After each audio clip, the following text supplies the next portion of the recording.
Welcome all to the Glimbaro International Trading Company Limited press conference. I can recognize certain persons in the audience, and I would like to thank you all for coming. Now, we'll have the prayer by Dr. Owen Hazel. Oral Hazel.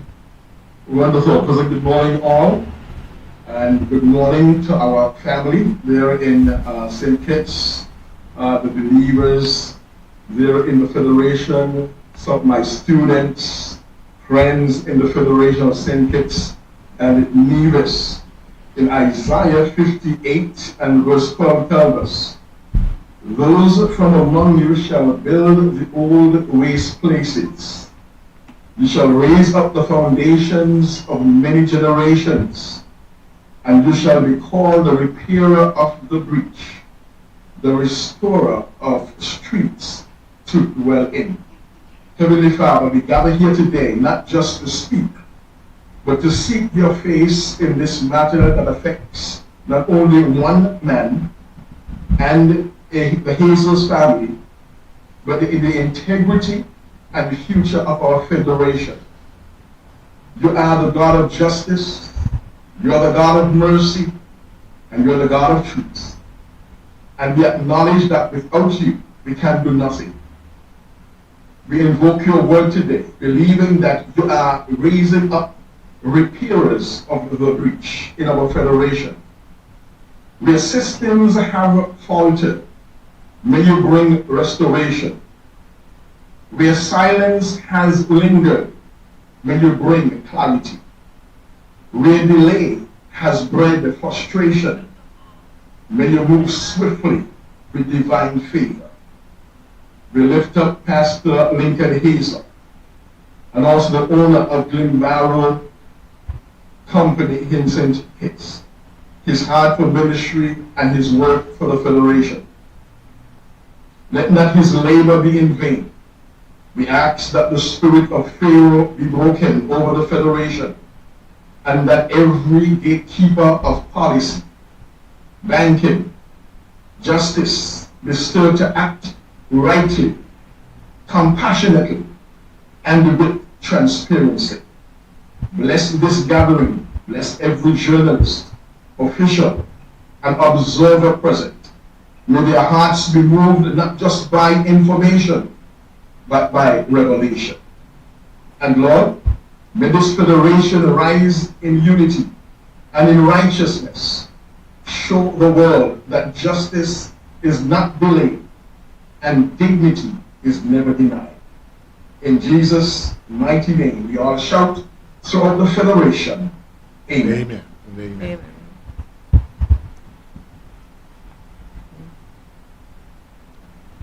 Should I continue? Okay.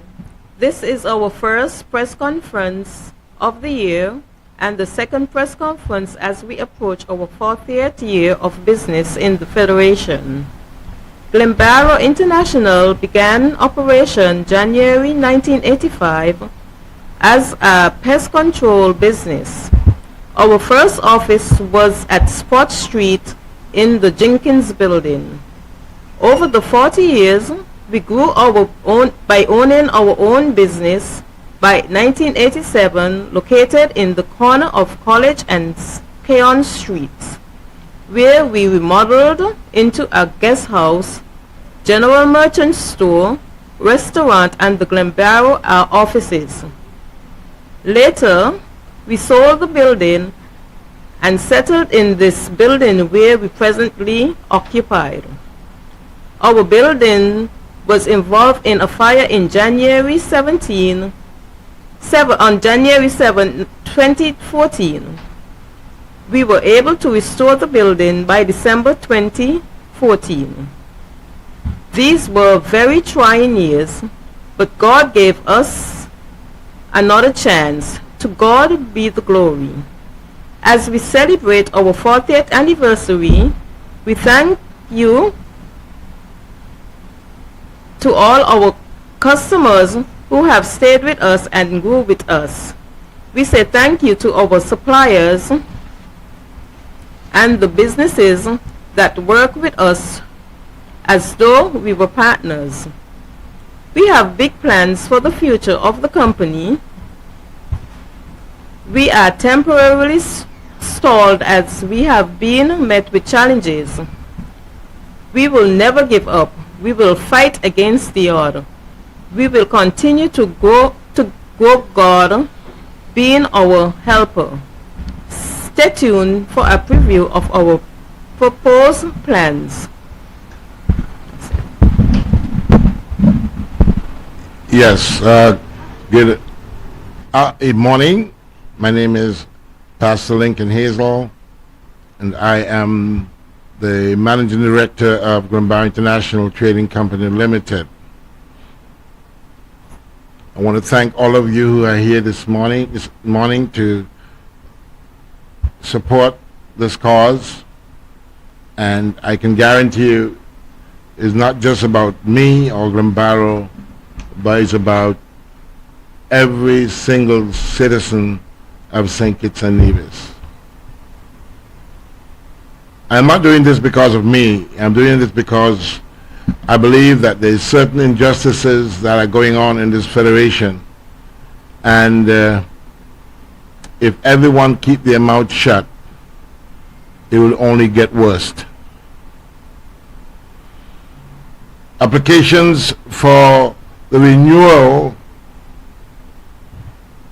of my credit facilities at National Bank was made in December 2022. This was an annual procedure by the bank. The bank gave a temporary overdraft facility for 3 months ending 2023 April. Our overdraft facility ended and was not renewed. We therefore had to operate without an overdraft facility for the rest of 2023. In December, just before Christmas, I received a phone call from the bank stating that my requested facilities at the bank was denied. I requested a reason in writing, which was refused. I attended the bank's AGM at the Marriott Hotel and asked to speak. I asked the board to advise me why the bank denied approval of my credit facilities. The board could not give an answer, but I was able to meet with the CEO, Mr. Anthony Galloway. The meeting was very cordial, and he decided to resubmit the application. February 2024, I received a phone call stated that the loan was denied again. I requested a reason in writing again, and this was again refused. I had no other choice but to ask a legal firm to write to the bank and request the reason for the decision to decline the loan. The bank did not respond to our solicitors. The date of the first letter to the St. Kitts and Nevis and Anguilla National Bank was on the 10th of May 2024. The date of the case filing in court is the 10th of October 2024 in claim number SKBHCV 2024/0184. The bank filed a defense on the 8th of November 2024. The bank then filed an application to strike out the claim on the 15th of November 2024. On behalf of Glimbaro, I, Pastor Lincoln Hazel, filed an affidavit in response to the strikeout application on the 22nd of January 2025. The bank has not filed any submission and appears intent in kicking the can down the road. If in fact the bank was serious in striking out Glimbaro's claim, would they not be anxious to hear the applicant application to strike it out? The fact remains that the bank now seems willing to abuse the court process by failing or refusing to file submissions in support of their own application to strike out Glimbaro's case. Glimbaro's representatives have made several phone calls to the court to try and have the matter put on a list to be heard by the judge, but to no avail. This seems more and more to be a case where justice is being delayed and denied. I therefore send a message to the Prime Minister and copied it to the Leader of Opposition and the Prime Minister's assistant, Ms. Galloway. I was hoping that the Prime Minister might have tried to assist in finding a solution to the simple matter. The following is the content of the message that was sent. Good afternoon, the Honorable Prime Minister, Dr. Terence Jew. I apologize for writing to you using this medium. Please accept my message. My name is Pastor Lincoln Hazel, Managing Director of Glimbaro International Trading Company Limited, located at Keon Street and Market Street, Basseterre. By now you are aware that Glimbaro International Trading Company has sued the St. Kitts and Nevis and Anguilla National Bank for what we feel was an act of victimization against the local owned company that was in good standing with the bank. We applied for financing, and after delaying my proposal for over a year, they have denied my application and informed me by phone. I asked the bank for an explanation in writing, and they refused.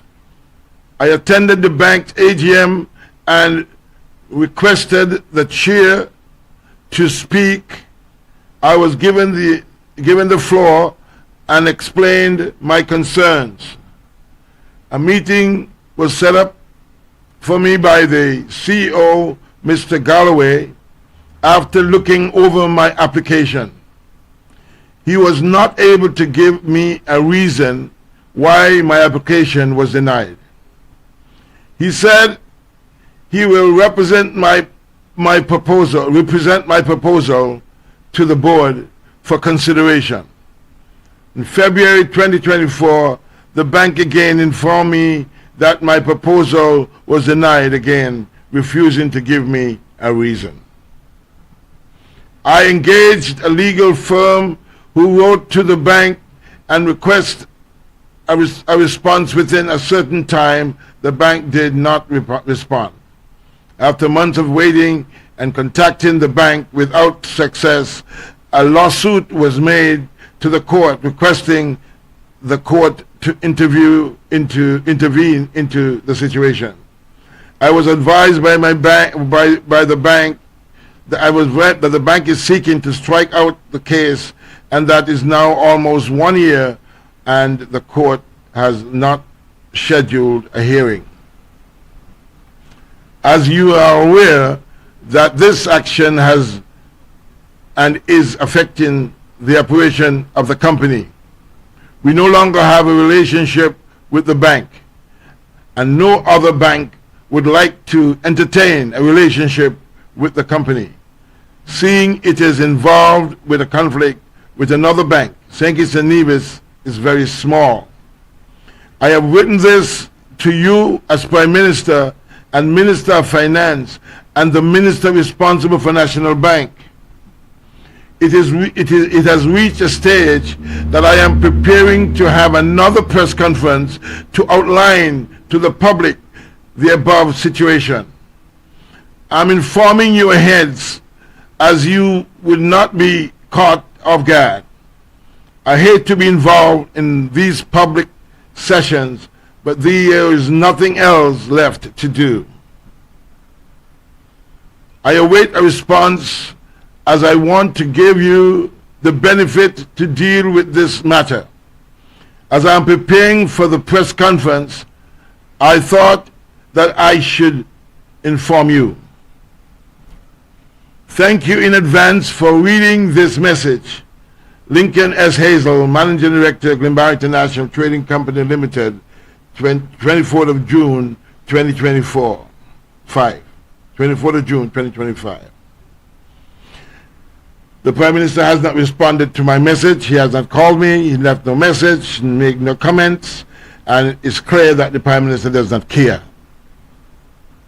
I'm therefore left with no other choice but to bring this simple matter to the public. Simple matter. The bank refusing to give a reason for denying a loan is going to reach to the highest court of the land. My question to you is, why should anyone have to go to court for something as simple as this? Why the Prime Minister believe that it is okay for the board to refuse a local business a loan without a reason? Why is this government and the bank openly helping non-nationals and leaving the birthright citizens to fail? Does the bank and the government know that this action is against the law of the land, is against the laws of the Federation of St. Christopher, or do they not care? Are they aware that this is against the ECCB rules and regulations? Is the action taken by the bank an isolated case, or is it the practice and policy of the bank to all its customers?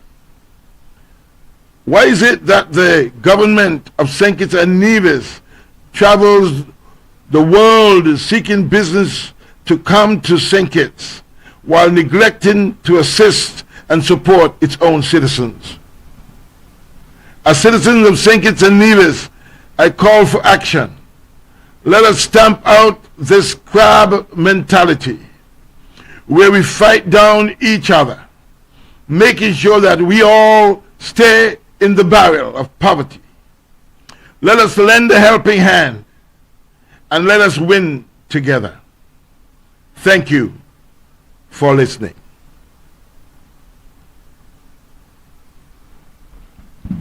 At this time, we will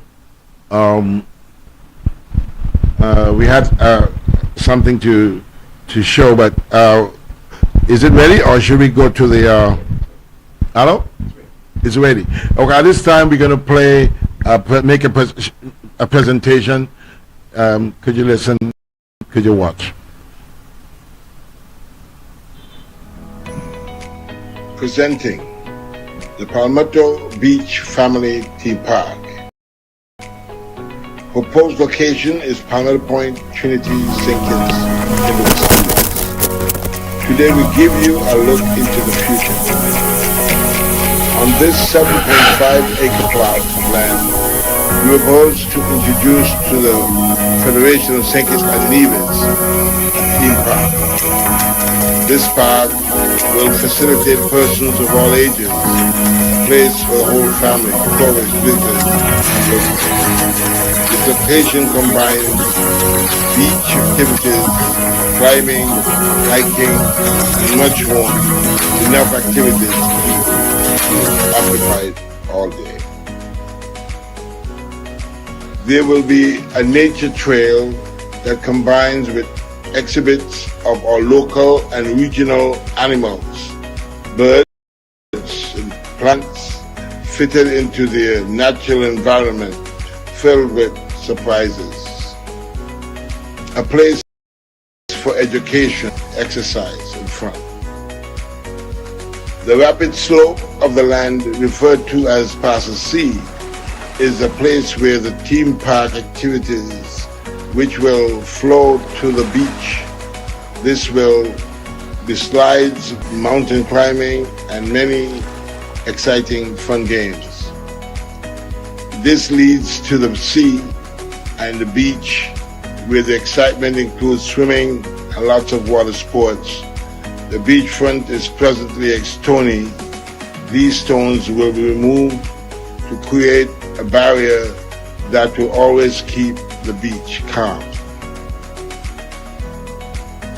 An array of shops and food areas will line the beach, providing a shopping experience that equates to nothing found on the island.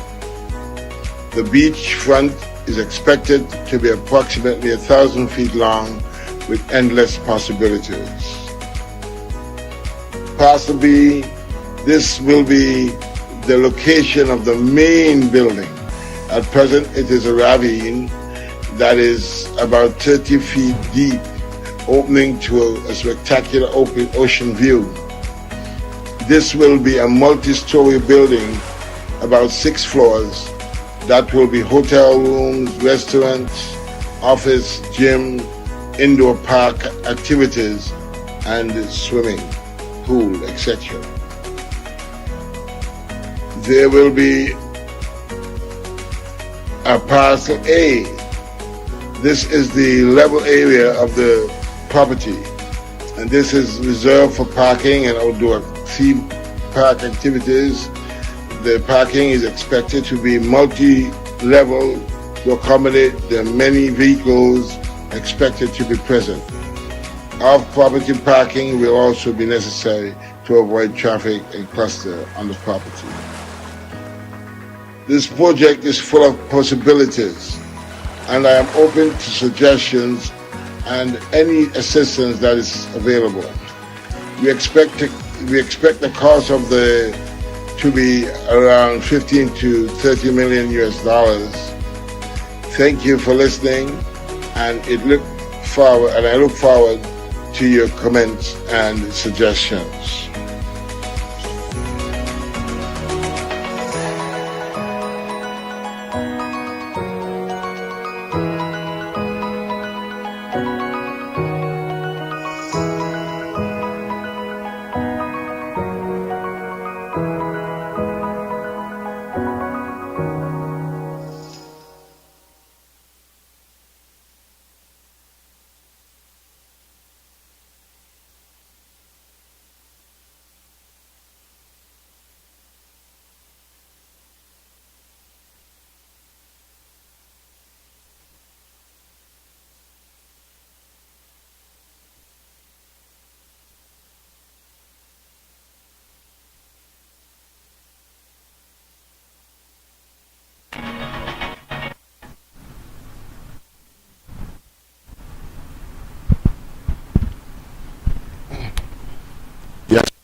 Very much. That was a presentation of a proposal that I wanted to bring into Federation of St. Kitts and Nevis. I have this same clip that you looked at just now was presented to the Prime Minister in 2023. He has not availed any time for me to meet with him. Every time I ask for a meeting to discuss it, I am not given an appointment. This project could have been completed by now, but I am not getting any government assistance, any government support. I'm not able to get a meeting with the Minister of Tourism I'm not able to get an appointment with the minister, the prime minister, or anybody to assist me in getting this thing off the ground. In these proposals, you know that government is an integral part of these kind of developments, and they must give you the support that is necessary. You understand? So all I'm saying is that while we have the Prime Minister traveling all over the world, trying to get some kind of investment come to this country, investment is in this country, but they don't want it from a Kittian. They want overseas investment coming in. And they take up our CBI money and they call it investment. I am saying that this is the type of problems we have, and it is so unfair that I have to come on a press conference to talk this. You can see the government every day trying to help all kind of people from all over the world, and their own Kittian birthright, born here, started our business 40 years ago, still standing, and their main responsibility is to stifle, is to kill, is to say, we do not want you developed in St. Kitts. I pray that what we have heard today is enough to get everybody angry. It's about to make everybody be concerned, because I'm not a politician. I am only a Christian, and if this treatment is because I'm a pastor, well, so be it. But the only affiliation I have is with church and with God, and there's no reason for the government to fight down my situation to this case. So we're going to open for we have a few more minutes. We are open for questions from the media, if there's any. I don't think they'll have any questions. I think I was very explicit. I said everything. I said too much. You have some questions. Yes. Yeah, we do have questions. Questions? Yes. Ralston Rankin, Sugar City FM. Pastor Hazel, you spoke briefly about you received some calls from the National Bank. Persons call you to inform you that your request has been denied, basically. Do you know the persons that you talk to via the phone?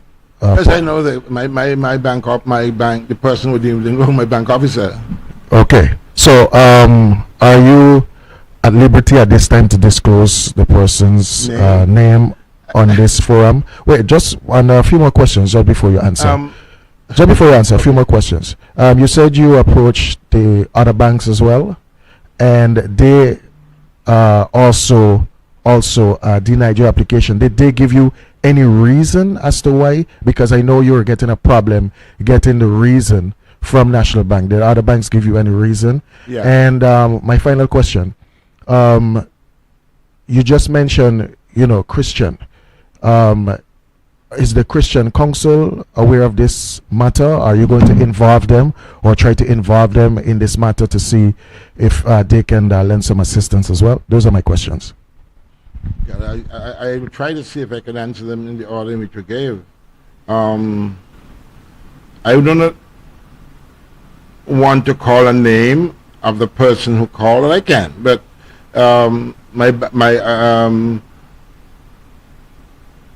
I think the person who called me obeyed instructions from the board, and I don't want nobody to meet them and say that they treated me badly, when in fact they didn't really treat me badly. They obeyed instructions.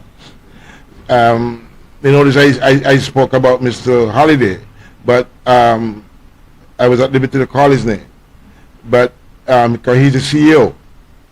But a clerk, could you imagine people meeting him and say, "Why are you doing?" And she didn't do anything.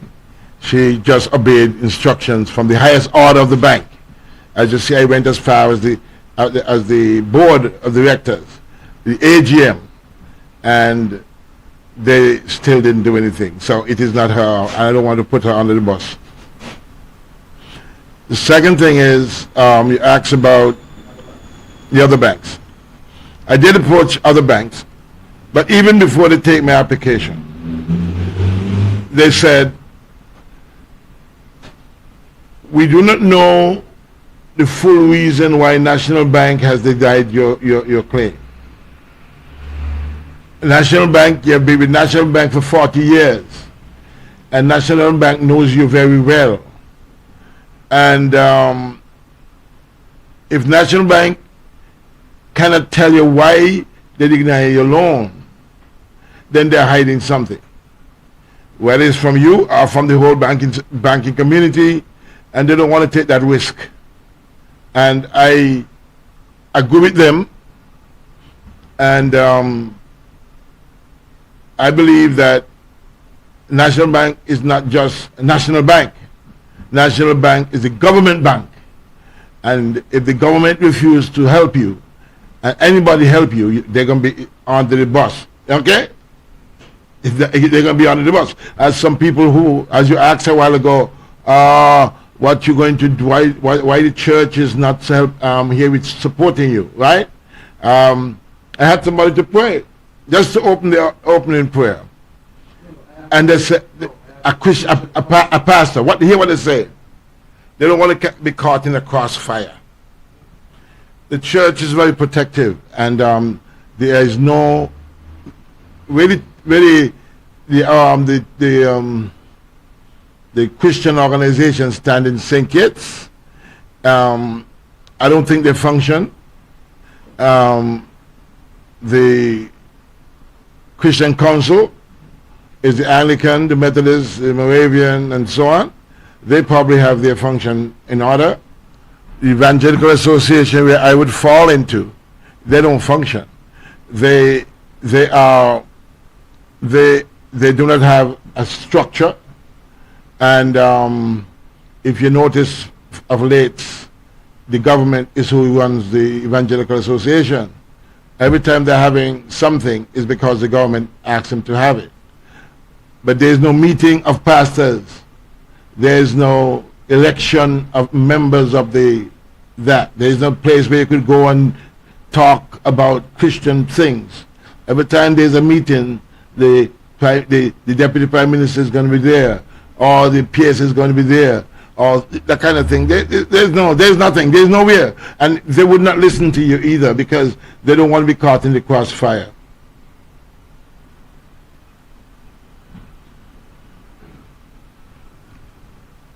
Any other questions?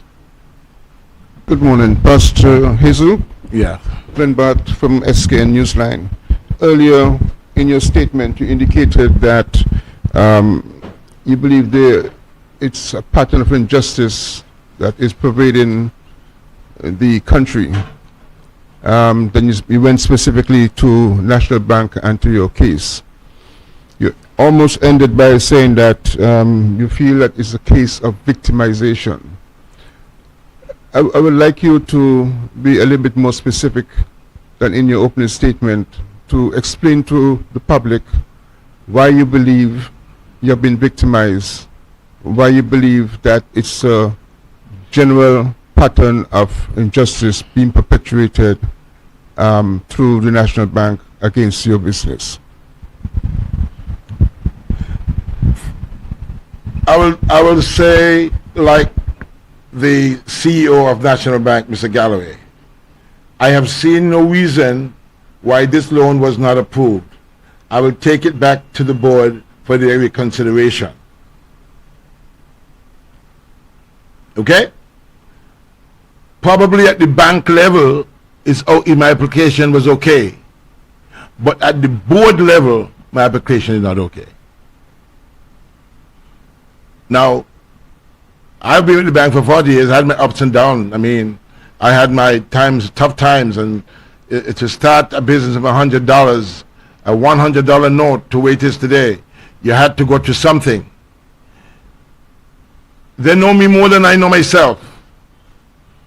And if they wanted to give me a reason, they would give me one. But they do not have a reason.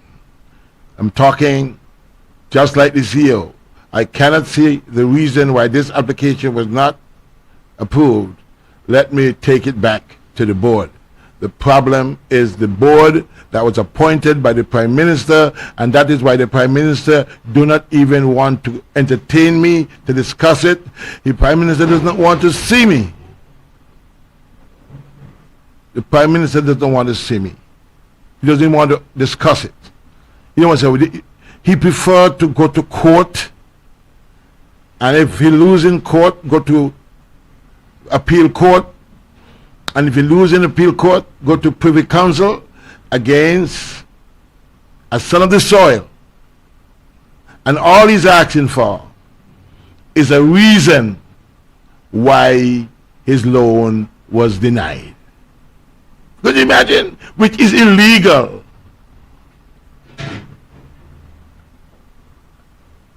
I had a meeting with my constituency representative, and I brought it up with him, and to my avail, he told me, Mr. Hazel, look at this. I just type in the computer what you just tell me. And look what he said. He said, the bank have a right to give you a reason for denying your loan according to this. And he gave the difference. He showed me it on his computer. So the government knows they're wrong. The bank knows they're wrong. And they don't care if they're wrong, because the plan is they're not going to give me the loan, and they're going to create a difficult scenario for me to grow as a businessman. And they're hoping that I will get frustrated and I will sell out Glimbaro to some Chinese, and I will go cut grass somewhere on the go with step workers, because that's where I'm supposed to be. That is what the government is saying without speaking. They know it's wrong, and that's why they put in a case to squash the case, and at the same time refuse to put in the supporting argument, say you can just identify, nobody can do nothing with it. That's the trick. And they keep you out there until you get frustrated, and if it takes 2-3 years to call, by the time, without any finances or any assistance, Glimbaro will go under, or a past sale will just decide, before it gets any worse, for sale, because let me cash out and get something that I can eat every day, and let somebody else run the business, because the government and National Bank have a problem with Glimbaro, and they don't know how to explain it. Just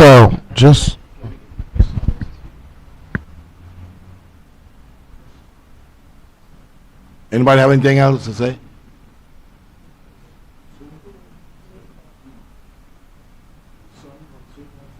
Oh, my son want to speak? Okay.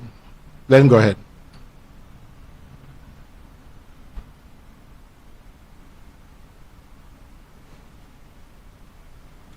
Okay. Good morning, everyone. How's everyone doing? It's good to see so many people come out to support our cause. We really appreciate it. And I kind of wanted to, perhaps, bring a little bit more clarity as to the objective that we're trying to accomplish here. And the main objective is not to denigrate the federal government, but it is to call them to action, right? So, to summarize, yes, we've had issues with the banking situation in St. Kitts, and we have exhausted every avenue to try to reach to a reasonable resolution. And we believe that it is the government that needs to provide better protections against what we believe is prejudicial lending practices in the Federation. And the goal of this press conference isn't to denigrate the government, but to inspire them to action, right? we believe that there are not providing sufficient protections for these kinds of prejudicial lending practices in the Federation, and it's stifling local business growth in the Federation. So, and why is this even important, right? Well, the reason why we're getting this attitude and this response from the bank is largely because, they're operating with some sort of apparent collusion with the bank, right? The federal government, if we had better protections in place against these apparent prejudicial lending practices, we would have had a response already. And it is the lack of these protections that is causing these financial institutions to be emboldened, right, to have this type of response, right? Additionally, we need to be very clear about the posture that, or very careful about the posture that we're advertising to the world, right? We want to tell the world that St. Kitts is a great place for international businesses to come, for international businesses to grow. Yet these are the types of things, these type of protections are what are required. These are the type of protections that are going to be needed to entice international businesses. You can't have unfair or prejudicial financial or lending practices by your financial institutions in the Federation. And we already have laws in place that mitigate these types of things, but if you're now, as a federal government, are colluding with the financial institutions or apparent collusion with these financial institutions, then where is our retort, right? And the most important thing, the last point is, we need to be very careful about the messaging that we're giving to young businessmen in the Federation, businessmen, businesswomen, right? We need to signal, the federal government needs to signal that we are going to protect local businesses just as much as we want to entice international businesses to come into the Federation, right? That means we're going to defend you against prejudice from financial institutions and their lending practices, right? And so that's generally what we're trying to do. It's not necessarily to call people out, although it seems as though, I know that's the juicy thing, and I know I can see by some of the questions that that's kind of where people want to go with this. But it's about inspiring the federal government to action, right? Where we don't have the protections in place, and even where the law does provide protections, the federal government isn't enforcing it in a way that brings any fear from the financial institutions to stop what they're doing. And this is what is needed in the Federation to allow small businesses to grow. So the same energy that they're putting in to enticing, international businesses to come to St. Kitts, we need equal energy or even more energy into ensuring that local businesses have the tools that they need in order to be successful. And that starts with federal regulation, enforcement of the rules that are already in place against prejudicial lending practices, which we believe is what is happening right now.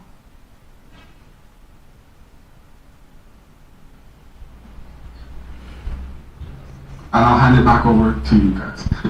Okay. All right. Thank you. Thank you. Pastor, just one more quick question before we wrap up. That's if Mr. Bat have any more questions. Did you try to reach out to the leader of the opposition in Parliament, also to the other leaders for the different parties, to see if they can assist in getting some answers? Because clearly you're saying that you're trying to get an answer as to why. That is the big question, why? I think I said it earlier that I met with my constituency representative, as Honorable Cummins Maynard, Oh, it's not here.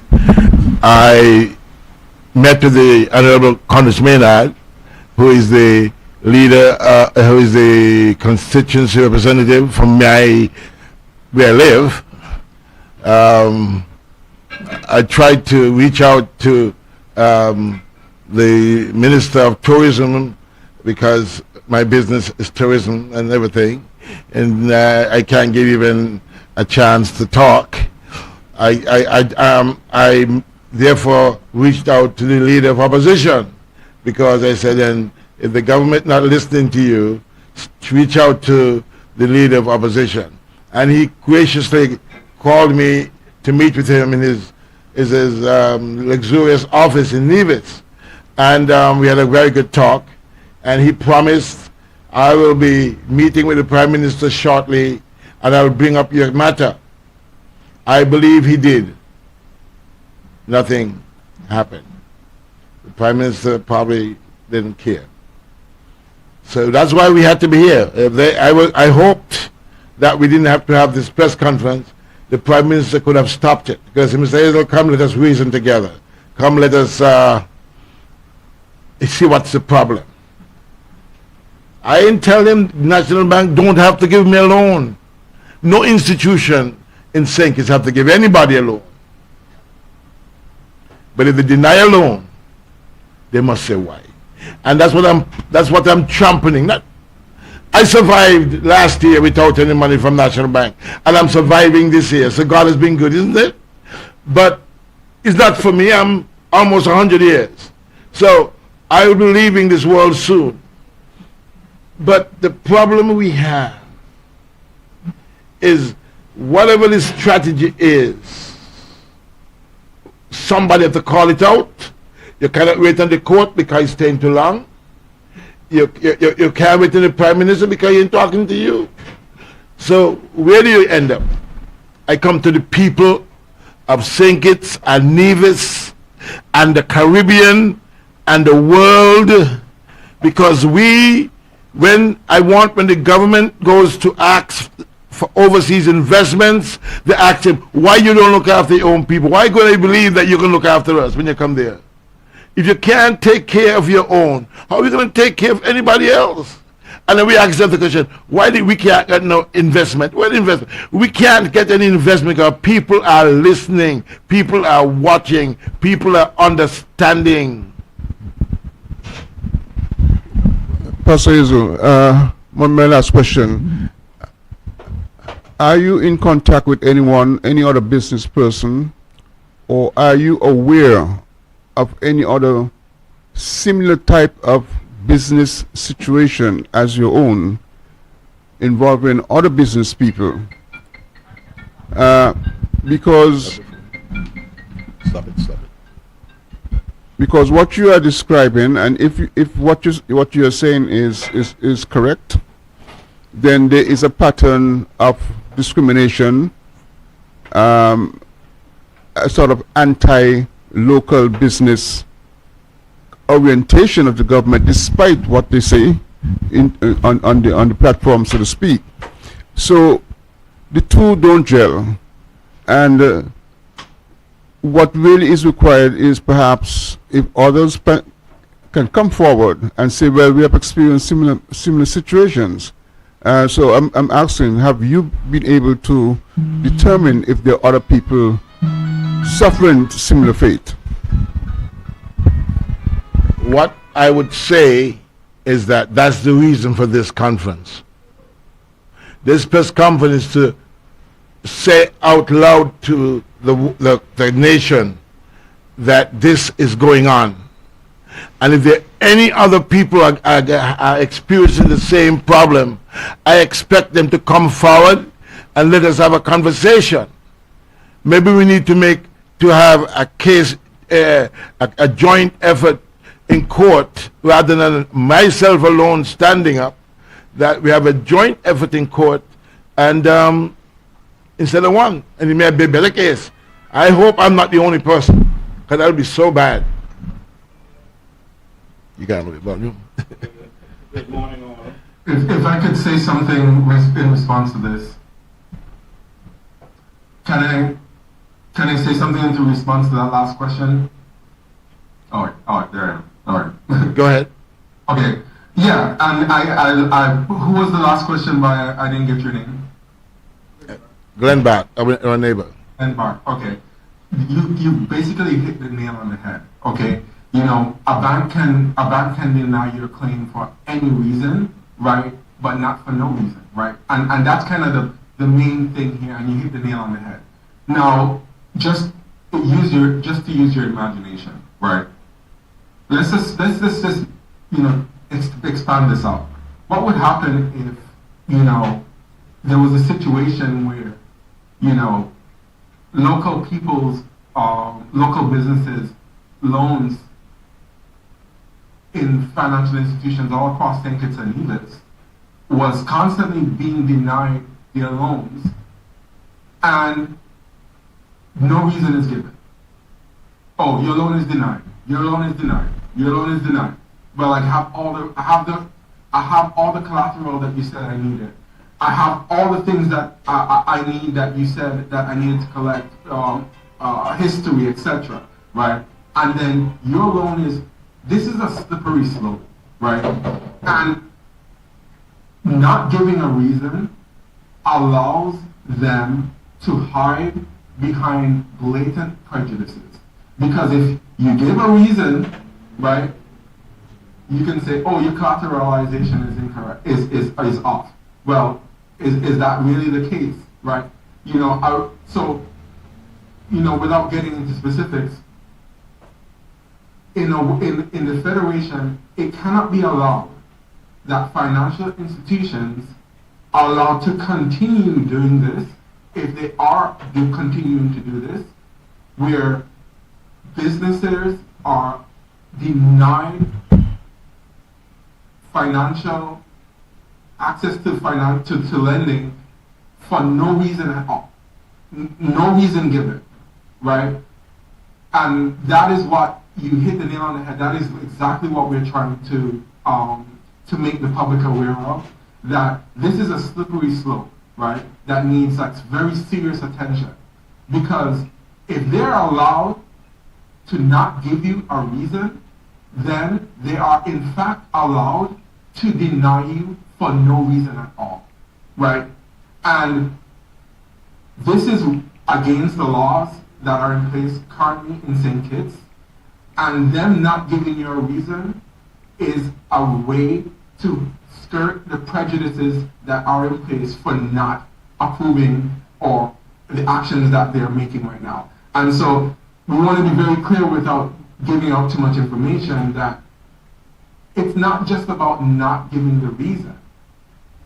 This financial institutions should be required to give a reason, because these reasons are the only objective metric for us to determine whether their decisions are prejudicial or not. Okay? Any reason related in fact should be easily divulged, you know, without any friction. But when you say, I don't have to tell you anything, then we have to assume that you're hiding a prejudice. And how many people have had the same situation?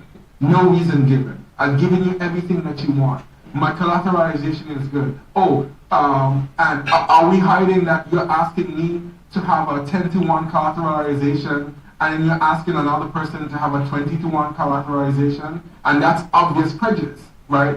So not giving a reason is in fact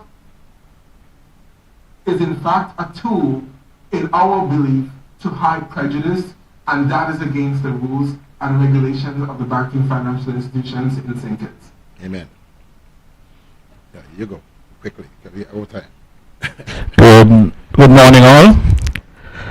I'm Jeffrey Marisha, aka DJ Marisha, and I want to thank Pastor Lincoln Hazel for my invitation to this press conference, my first press conference in the Federation of St. Kitts and Nevis, as a matter of fact.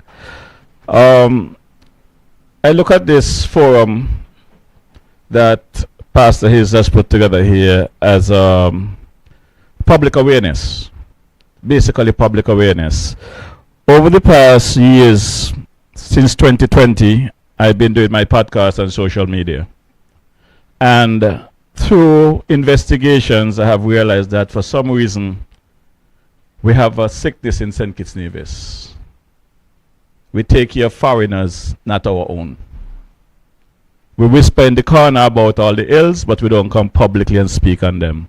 So I want to thank you, Pastor Hazel, for having the fortitude to come forward and speak publicly. Now, I heard you give me the story before this press conference in your office. And for me at this time, it's very disheartening, very hurtful, and every citizen should be very upset, angry at what this government is doing to its people. Simply because if we were to compare what has transpired over the past couple of weeks, we could say years, but what have uncovered over the past couple of weeks with the Christopher Harbour deal, where we found out that there was some arrangement back in 2005 with the then Denzel Douglas administration to create that area there, Frigate Bay, where not only the Christopher Harbour did not come in and brought money in to do the project that they proposed, but they basically got a loan of some 16 million US dollars to pay a loan off in the US. I understand maybe a month or months later, the same organization came back and got some 16 to 20 plus million from our national bank. Those are foreign investors. And I have spoken to several local small businessmen here, businessmen and women, I must say, who have been trying to play their part in the community to invest, to develop the federation, to help their community out.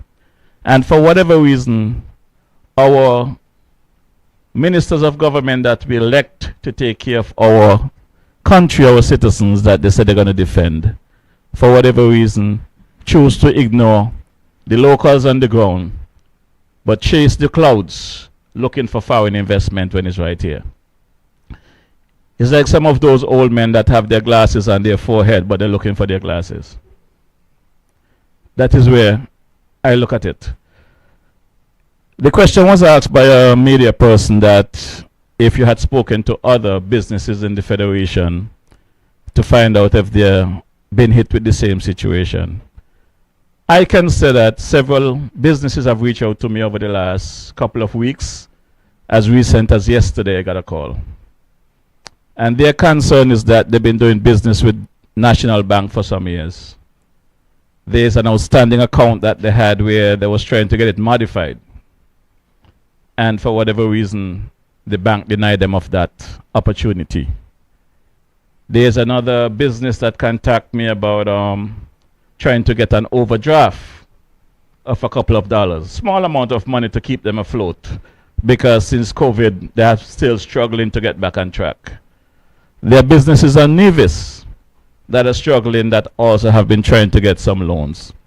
These are mom and pops places, community places that can do a lot for our communities, and they have been denied. But for whatever reasons, foreign investors with nothing in their pocket can come in, go into our institutions, and get this kind of money.